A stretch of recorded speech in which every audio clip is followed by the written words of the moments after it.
मोदी जी बात कर रहे हैं, जिस धनबाद की धरती पर आकर वो बात कर रहे हैं, कोल इंडिया का कैपिटल माना जाता है। जब कोल इंडिया बना था तो उसके जो एम्प्लॉयज़ थे वो करीबन 22 से 25 लाख थे।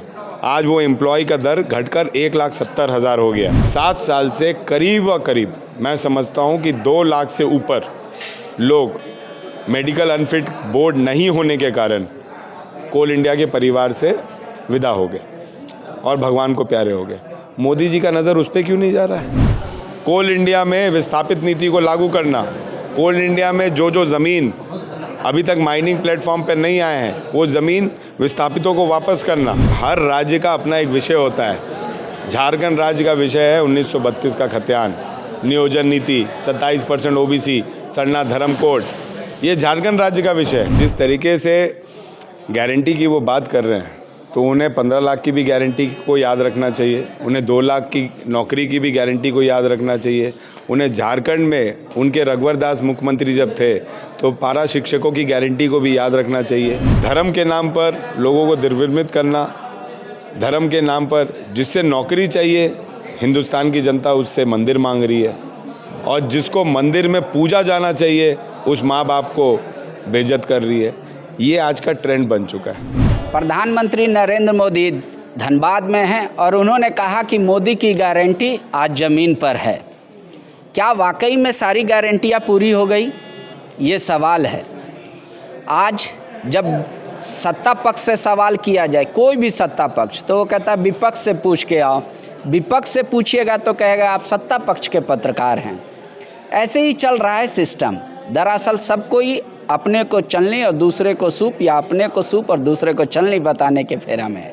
हमारे साथ कांग्रेस के विधायक अनूप जी हैं। अनूप जी, आपकी पीड़ा तो अत्यंत है। कहाँ से शुरू करें हम, कहाँ ख़त्म करें पता नहीं। पार्टी से शुरू करें या सरकार से? पहले मोदी जी से शुरू करते ताकि आपका कुछ मूड बन जाए। मोदी की गारंटी थी, फर्टिलाइज़र फैक्ट्री सामने है, बोले इसको कहता है परफॉर्मेंस। 100 में 100%। बाबा, पहले तो मैं आप पे ही आता हूँ, मैं मोदी जी पे शुरू नहीं करूँगा, आप ही पे शुरू करूँगा। एक बात तो साबित कर दिया आपने कि ब्राह्मण किसी भी पोर्टफोलियो में अपने आप को साबित कर ले, लेकिन जो उसको आशीर्वाद देने की प्रक्रिया होती है वो ब्राह्मण में खूब होती है। आपको मेरी पीड़ा को पता चलना, मैं समझता हूँ कि आप शायद जर्नलिस्ट के साथ एक एस्ट्रोलॉजर भी हैं कि आपको मेरी पीड़ा पता चल गई। खैर, मेरी पीड़ा निश्चित तौर पर इस हिंदुस्तान के प्रधानमंत्री से ज़रूर है, क्योंकि जिस तरीके से गारंटी की वो बात कर रहे हैं तो उन्हें 15 लाख की भी गारंटी को याद रखना चाहिए, उन्हें 2 लाख की नौकरी की भी गारंटी को याद रखना चाहिए। उन्हें झारखंड में उनके रघुवर दास मुख्यमंत्री जब थे तो पारा शिक्षकों की गारंटी को भी याद रखना चाहिए। हमारे पुलिसकर्मियों का 70,000 पुलिसकर्मियों का CPL का मामला, उसको भी याद करना चाहिए। हमारे ओल्ड पेंशन स्कीम का, उसको भी याद करना चाहिए। सरना धर्म कोड का, उसको भी याद करना चाहिए।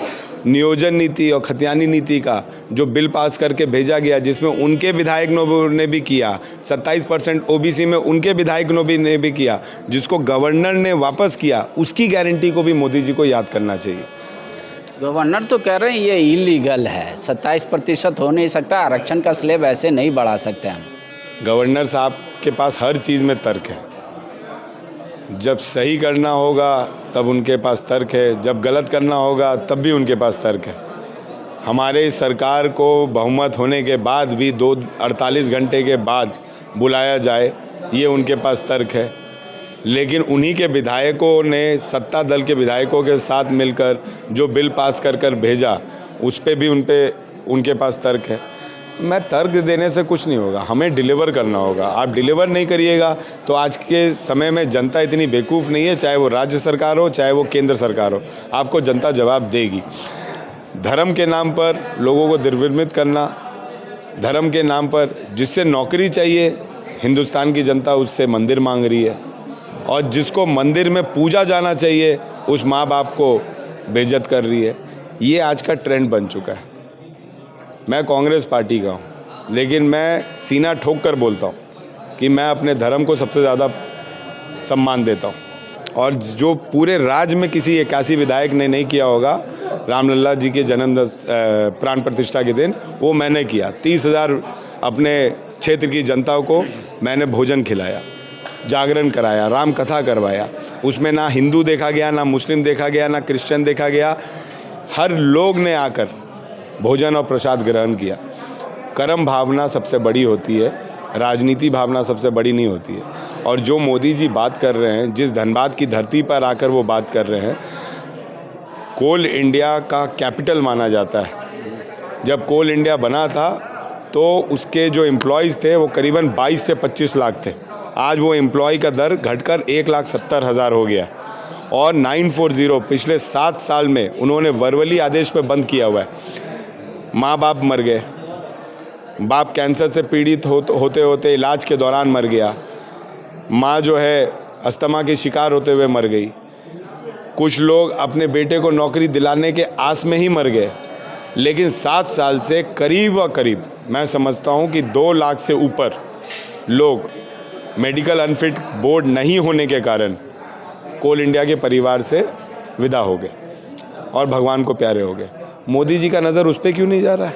लेकिन बीजेपी तो धारा 370, राम मंदिर बोले ये अब सब, धारा 370 से आपको कुछ फ़ायदा होने वाला है? तो पब्लिक ये समझ रही है। हर राज्य का अपना एक विषय होता है। झारखंड राज्य का विषय है 1932 का खतियान, नियोजन नीति, 27% ओबीसी, सरना धर्म कोड, ये झारखंड राज्य का विषय है। कोल इंडिया में विस्थापित नीति को लागू करना, कोल इंडिया में जो ज़मीन अभी तक माइनिंग प्लेटफॉर्म पर नहीं आए हैं वो ज़मीन विस्थापितों को वापस करना, अगर ज़मीन ले लिया गया है उसे वापस करना। आपको मैं एक वाकया बताता हूँ। आज से 70 साल पहले कांग्रेस ने सभी गरीबों को सरकारी ज़मीन का पट्टा दिया। वो ज़मीन का पट्टा गैर मजूरिया तहत, चाहे आम हो या ख़ास हो, आप उसको सरकारी नौकरी पाने के लिए उपयोग में ला सकते थे। तीसरा पीढ़ी मर गया। जब चौथा पीढ़ी को नौकरी मिलने की बारी आई, ये सोच के 3 पीढ़ी ने उस ज़मीन का रखवाली किया, उस ज़मीन पर खेती किया, रसीद जमा किया, सब चीज़ किया। 4 पीढ़ी को जब नौकरी लेने की बात आई तो रघुवर दास ने गैर मजूरा ज़मीन को वापस ले लिया, लैंड बैंक में उसे घोषित कर दिया।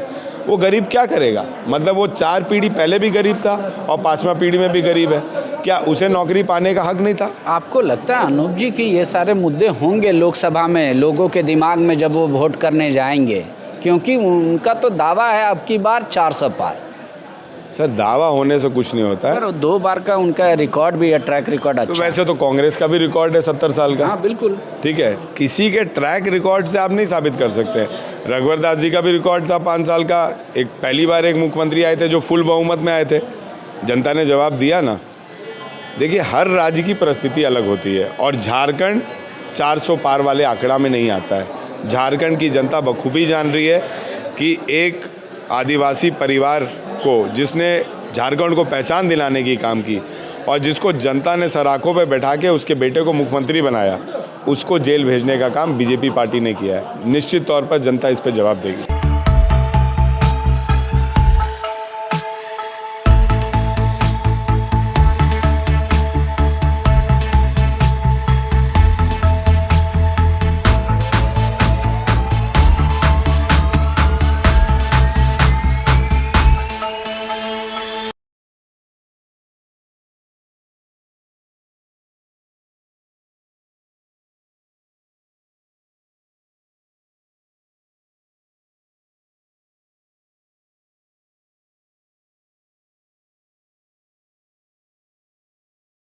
The follow-up.in. Like, share, and subscribe. www.thefollowup.in